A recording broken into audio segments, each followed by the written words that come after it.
আচ্ছা চাচা, গতকাল নাকি শুনলাম পোল্লাডাঙ্গা আদর্শ শিক্ষা নিকেতন মক্তবে বাচ্চাদের কোরআন মজিদ ধরানো হয়েছে। এটা সত্য নাকি?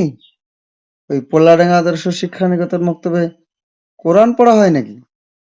আমি তো শুনে একটু অবাক হলাম। হ্যাঁ, তুমি ওটা ঠিকই শুনেছো। ওটা সত্যই কথা।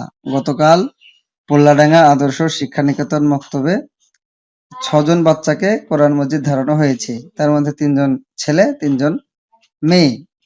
এবার কোরআন মজিদ ধরানো হয়েছে মানে আরবিটা পড়বে, ব্যাপারটা কিন্তু সেটা নয়। এই স্কুলের উদ্দেশ্য হলো তারা প্রথমত একটা বাচ্চা কোরআন পড়া শিখবে, মানে কায়দা পড়বে। কায়দা পড়ার পরে কোরআনটা তারা ধরবে, ধরার পরে সুন্দর করে কোরআন তেলাওয়াত শিখবে। তারপরে তার শব্দগত যে অর্থ সেটা শিখবে। তারপরে যে আয়াতের মানে তারা সেটাও শিখবে।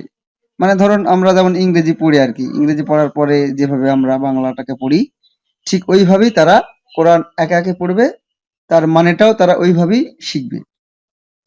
এখানেই শেষ নয়, তারপরে এটা যখন হয়ে যাবে তারা তাফসীর শিখবে।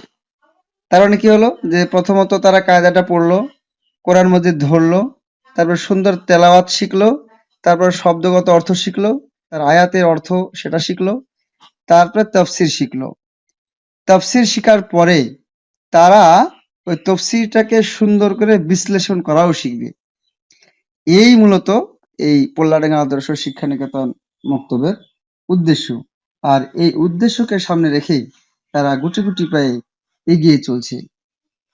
তো গতকালকে যদিও ভিডিওটা সম্পূর্ণভাবে ধারণ করা যায়নি, বৃষ্টি চলে এসেছিল। তারপরে ঘরে গিয়ে তার কোরআন ধরার যে কাজ সেটা সম্পূর্ণ করা হয় আর কি।